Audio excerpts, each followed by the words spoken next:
2, 1. 7 things you probably didn't know you need to know. I'm Jamie East, and this is the Standout 7. Over the next 7 minutes or so, we'll look back on a week where US Speaker Nancy Pelosi visited Kyiv and Russia's Sergei Lavrov started a global controversy with remarks about Hitler. We'll drop in on Boris's Good Morning Britain interview and hear from Amber Heard's libel trial. Plus, Tom Cruise goes gaga. This is the Standout 7 from the Smart 7. Don't you forget to hit that follow button to get your daily updates 7 a.m. As Russia's war in Ukraine enters its third month, the battle over the steel plant in Mariupol continues. The UN intervened to assist with evacuation, and almost 500 people have now escaped. But Russia's assault on the plant continued, and Ukrainian President Zelensky says the damage is so severe they may have to dig out survivors by hand. We are negotiating and hope to continue rescuing people from Azovstal, from Mariupol. There are still civilians, women, children. In the current conditions, we cannot use special equipment to clear the debris.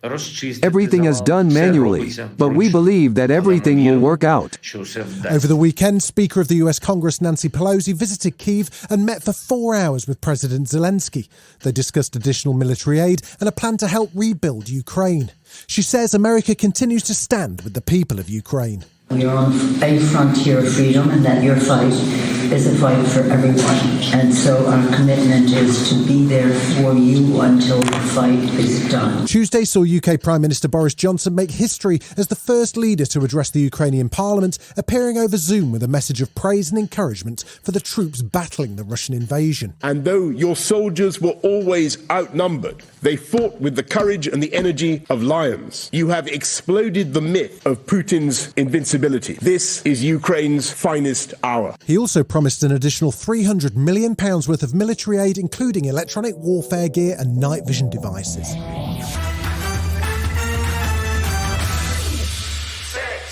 Russia appeared to be opening a new front in the war on Monday, firing missiles into the Odessa region and opening a new front on the propaganda side too, with Foreign Minister Sergei Lavrov ramping up claims about Ukraine and Nazis. He spoke in particular about President Zelensky's Jewish heritage. He puts forward an argument. What kind of Nazification can we have if I am a Jew? If I remember it right, and I may be wrong, but Hitler also had Jewish blood, so it doesn't mean absolutely anything. His remarks were universally condemned, particularly in Israel, where Danny Dayan, the head of Israel's Yad Vashem Holocaust Memorial, called them absurd, delusional and dangerous. The words of Foreign Minister Lavrov are a fallacy deemed to be condemned in the strongest terms. He's propagating the inversion of the Holocaust. This is abhorrent, this is despicable, this is contrary to historical truth. With the local elections on Thursday, Boris made his first appearance on Good Morning Britain since the infamous moment he hid in a fridge back in 2019. He faced Susanna Reid at Downing Street, where she had some tough questions for him. Are you honest, Prime Minister? I think yes, and I think that the best way to judge that is to look at what this government says it's going to do and what it does. Fortunately, they weren't in the kitchen at Downing Street as Susanna cranked up the pressure with a list of people who'd resigned over issues around lockdown breaches. Matt Hancock resigned for breaking guidance. It was from this Allegra Stratton resigned simply for doing a mock press conference. How are you still in position? Because I'm getting on with the job that I was elected to do, and I'm proud of what we're doing. Turning to the cost of living crisis, Susanna read an email from Elsie, aged 77, who can only afford to eat one meal a day and spends a whole day on the bus using her Freedom Pass to stay warm because she can't afford to heat her home after her energy bills quadrupled. She wanted to know what Elsie should cut back on to make ends meet. Boris heard things a little bit differently. Just to remind you that the 24-hour Freedom Bus Pass was something that I actually introduced. Marvellous. So Elsie should be grateful to you for her bus pass. But what else should she cut back on? There are plenty of things that more that we are doing. The US has been plunged into a dramatic Supreme Court row after a draft judgment was leaked to US website Politico. A leak from the Supreme Court is almost unheard of. In fact, the last one was in 1973, and it also involved the same case, Roe versus Wade. That's the case that abortion rights depends on, and the leaked judgment suggests that the Conservative majority court is about to overturn it and drop the decision on abortion rights back into the hands of individual states, even though polling suggests the public support Roe versus Wade by a significant majority. Protesters from both sides gathered outside the Supreme Court, and President Biden expressed his concern at what the draft decision proposes. If this decision holds, it's really quite a radical decision. It's a fundamental shift in American jurisprudence. Senate Democrats responded quickly, proposing a vote to turn abortion rights into law, but still face a challenge in reaching enough votes to pass the proposal from Majority Leader Chuck Schumer. The vote on this legislation is no longer an abstract exercise. This is as urgent and as real as it gets. We will vote to protect a woman's right to choose, and every American is going to see which side every senator stands on. Still to come on the Standout 7, Amber Heard has a say in court, plus Lizzo brought her flute to the Met Gala. Right after this.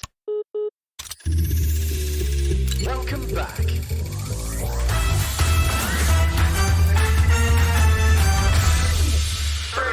Amber Heard told a Virginia court on Wednesday that her trial with Johnny Depp's been difficult and painful. The actor's ex-wife took to the stand for the first time to testify in the ongoing multi-million-dollar defamation case. In the first weeks of the trial, Depp testified that Heard was physically and verbally abusive to him, and jurors heard audio recordings of arguments between the couple.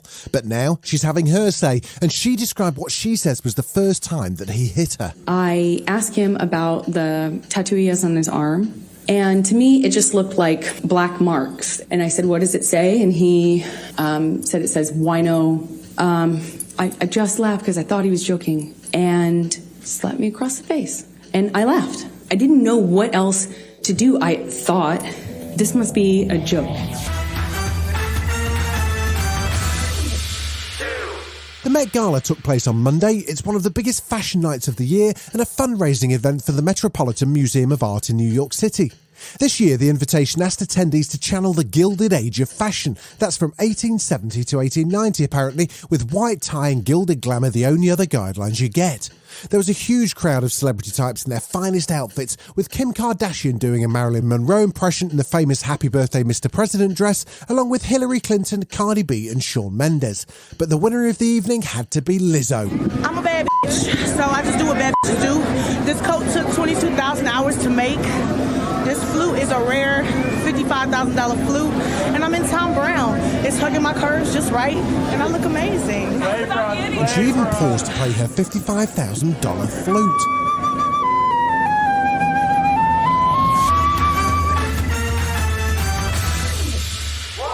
Lady Gaga's well and truly on the edge of glory after Tom Cruise became the newest member of the Gaga fan club. The actor, who reprises his role in the new movie Top Gun Maverick, gushed about working with the singer during an appearance on The Late Show with James Corden. She features on the movie soundtrack with the theme song Hold My Hand, and Tom says her input changed the whole picture. She presented her song to us, and it just opened up the whole movie. She's amazing. It just opened those doors to the emotional core of the film that we had, and just it's like that moment, and things just came together in such a beautiful way. Her song that she'd written just fell right in and became really the underlying score and the heartbeat of our film. She's amazing. It's so brilliant. This has been the Standout 7, the best of the week from the Smart 7. We'll be back tomorrow, 7 a.m. with the Sunday 7. Have a great rest of your weekend. Written, produced and published by Daft Doris.